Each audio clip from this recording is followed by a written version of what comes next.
Howdy folks, and welcome back to World of Tanks with the mighty Jingles, and today I have a rather special replay for you. This is Dobler Hunter in the Swedish Tier 9 tank destroyer, the Stridsvagn 1030. This is essentially a pre-production version of the Stridsvagn 103B, which we see at Tier 10. Unlike its big brother at Tier 10, it's a bit of a Jekyll and Hyde tank. It's essentially two different tanks in one. You can either have exceptionally good mobility and diabolically bad gun handling, or you can press X, engage siege mode, and turn this tank into a camouflaged pillbox with a laser cannon. What do you mean, Jingles? Well, it's all about that X key, which on other tanks lock the suspension in place and prevent the tank from traversing to the left and to the right. But the S tank is special because that gun is fixed in place. It doesn't traverse to the left or the right, it doesn't elevate up, it doesn't depress down. When you engage siege mode by pressing X, you actually aim the gun by moving the suspension of the tank and elevating the tank itself up and down and traversing the tank left and right using the suspension. When you're in cruise mode, as Dobler is right now, the mobility is actually very, very nice indeed. It'll do 50 kilometers an hour going forward, and as you can see here, it will do up to 45 kilometers an hour going backwards. It'll traverse at 40 degrees per second. But the gun handling is absolutely terrible. It basically doesn't have any because it's a fixed gun.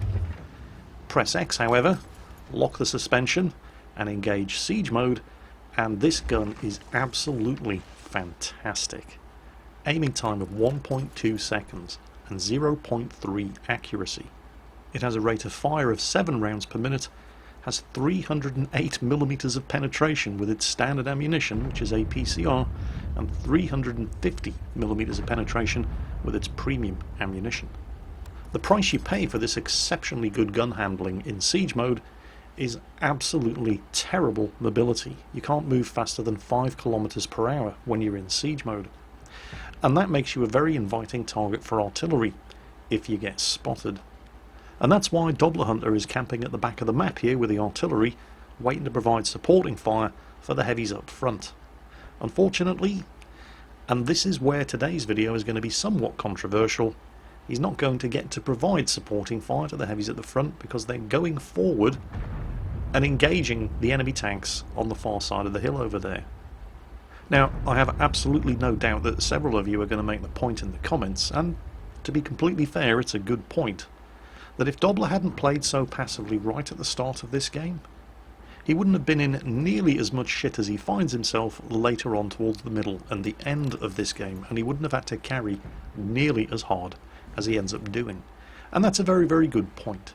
If he'd perhaps positioned himself 50 to 100 meters further over to the right, he might have been able to provide some support to those heavies up front, and some of them may even have survived what's about to happen. But he didn't, and they don't. He has been asking them to fall back and let the enemy tanks come over the ridge so that he can actually put some shots into them. But they're not paying any attention to him, and they're all pretty much dead before he gets to take his first shot at this horde of enemy tanks coming over the top of that hill over there. Enemy tanks are finally in his line of fire, and he's actually able to start getting the gun working.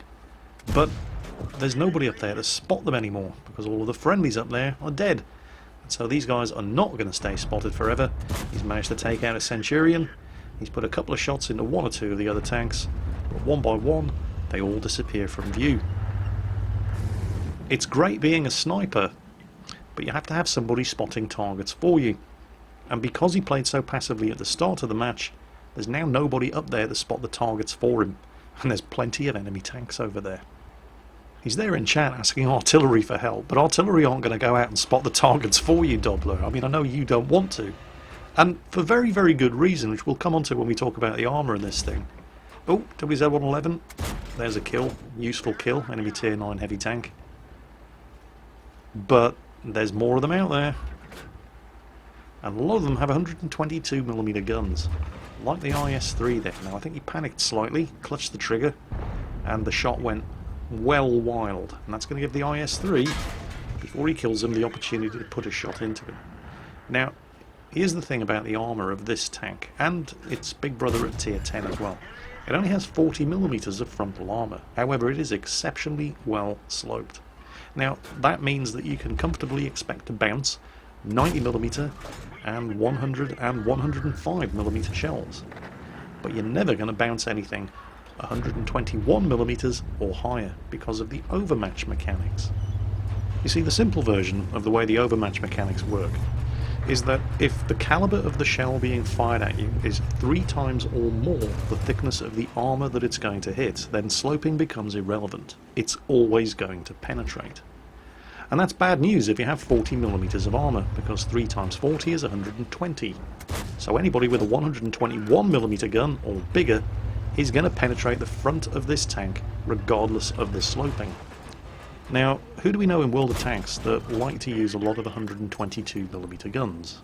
That would be just about every Tier 7, 8, 9 and 10 Russian heavy tank ever built, with the exception of the KV-5.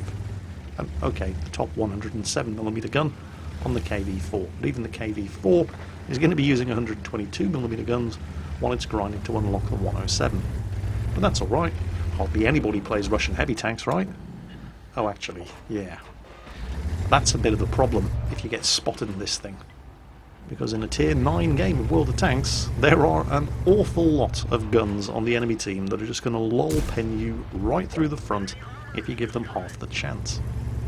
And I strongly suspect that seeing all of the Chinese and Russian heavies on the enemy team that were coming over the ridge up in front may have strongly influenced Doppler Hunter's decision to camp in the bushes at the back and not go and take them on face to face. Maybe he would have played it differently if there were a lot more medium tanks in play, with guns that couldn't just auto-penetrate him from the front. But they weren't, so he didn't. Nevertheless, I'm sure it's going to be a point of controversy in the comments anyway, because I am positive that if he hadn't played quite as passively as he did right at the start, then, well, you probably wouldn't have been watching this game, because it wouldn't have developed the way it did, and it wouldn't have been nearly as spectacular as it's going to be. But anyway, back to the action. 6 kills so far after nailing the Bulldog, although he hasn't had to do any of his own heavy lifting so far. He's been relying on his teammates spotting targets for him, like that Lerva over there. Lerva's disappeared, estimates his position, fires. Kill number 7. But in the time it took him to nail the Lerva, enemy artillery has nailed the Super Pershing, and their Scorpion has just been chased down and killed by a Sperrpanzer 1C. Now, Doppler does not have 6th sense on this machine, so he doesn't know for sure whether or not he's been spotted. But he's not going to take any chances. The Sperrpanzer may have seen him, so he's falling back and getting into concealment. It's a little bit risky here coming up over this ridge, because this thing only has 30mm of side armour. But with siege mode disengaged, he can do 45 km an hour driving backwards.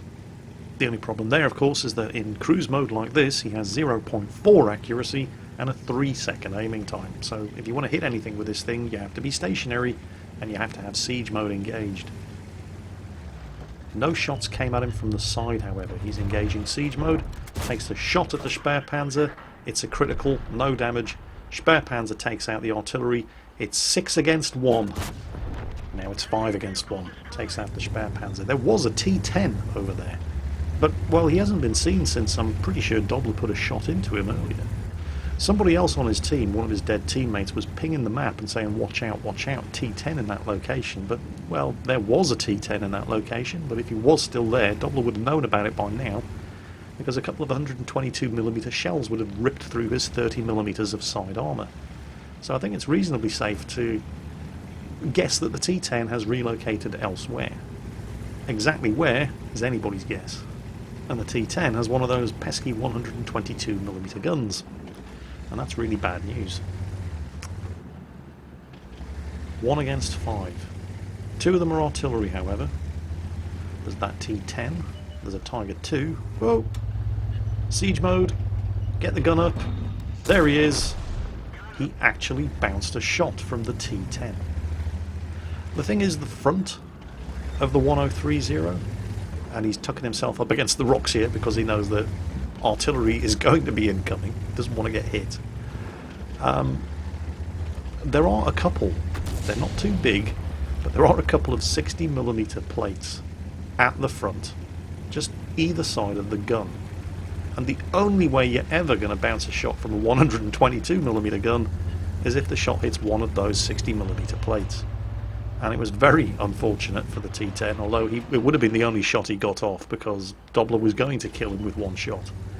But it was very unfortunate for the T10 that he did actually hit one of those 60mm plates and didn't overmatch his armour. There goes the Tiger II. Now it's just the 2 artillery. Speaking of which, let's get the hell out of here. Siege mode disengaged, driving backwards as fast as he can. Yep, saw that one coming a mile away. So now it's just the 2 artillery and the Black Prince. The Black Prince has no kills and hasn't been seen this entire game. There's no last reported position of the Black Prince anywhere on the map. It's entirely possible that he's AFK. So let's assume he is. Now, if that Black Prince is AFK, if he fired up his World of Tanks random battle, saw that he was in a tier 9 match, threw a hissy fit and quit out of the game, if that's what actually has happened and he's still sitting in the cap circle, what you don't really want to do, because there are still 2 artillery in play, is get spotted by that Black Prince while you're farming damage on him, because then you're just a sitting duck for artillery, because you're in siege mode and you can't move faster than 5 kilometers per hour. So ideally Dobler needs to find and kill the artillery first, and that's going to be difficult because artillery are sneaky buggers. So while we're fishing for miracles, it would be fantastic right now if artillery were to attempt to cap, because, well, then he wouldn't have to go looking for them, and as if by magic, it's not necessarily the artillery, it could be the Black Prince, but somebody is in the cap circle. Ideally, Dobler's going to want to kill this guy without being spotted, and that's going to be tricky because there's nobody to spot the target for him. Nevertheless, the 1030 is a remarkably sneaky machine, so he's definitely going to at least try to pull it off. He's got some good concealment in front of him, he's engaging, siege mode, nothing spotted. Wait, there he is. It's one of the artillery. That is incredibly good news. Where is he? Where is he? There he is. One down, but now there's a second vehicle in the cap circle. It's going to be the Black Prince or it's going to be the artillery. Hopefully it's the artillery. And if it is the artillery, that pretty much confirms that the Black Prince is AFK. Siege mode disengaged, cruise mode up, 50 kilometers per hour, lousy gun handling, 0.4 accuracy, 3-second aiming time. Works his way around the flank to get a good view into the cap circle. Not quite as much concealment up here, however, so he's probably going to get spotted. Siege mode engaged, creeping forward at 5 kilometers per hour, and yes, it's the other artillery, and he's facing the other way, and, well, Dobler has had some pretty spectacular damage rolls so far today. He's consistently been doing more than 400 damage with most of the shots that he's fired from his 390 average damage gun, but not this time. Now, one of the other things about the 1030 is that it only has 1500 hit points. It's got the lowest hit points of any tier 9 tank destroyer. And the Lorraine 155 has 90mm of penetration with its high explosive shells, so you really do not want to get hit by artillery when you're in this thing. Is that guy trying to side scrape around the side of the building? Oh my god, I think he is. Well, maybe he was. Maybe he just wasn't nearly as well hidden as he thought he was, but either way, he's dead. Dobler is on 12 kills. However, he can still lose this game. No, really, he can. We're assuming up to this point that the Black Prince is AFK, and he almost certainly is AFK, but if he didn't AFK right at the start of the match, if he drove 100 meters in some random direction and then thought, screw this, I'm not playing a tier 9 battle, and quit out of the game, he could be anywhere. And there's only 2 minutes of this game left. It's going to take him the better part of a minute to get to the enemy cap circle. And a minute isn't long enough to cap. So if that Black Prince is not AFK in the cap circle, this could be a draw. Can you imagine that? 12 kills and a draw. What a heartbreaker. 12 kills and I still couldn't win. Nah, don't worry, I wouldn't do that to you. He's AFK in the cap circle.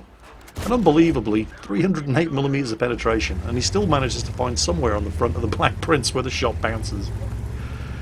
The team were getting a little bit anxious at this stage. They were like, do you have the DPM to put this guy down? Yeah, of course he does.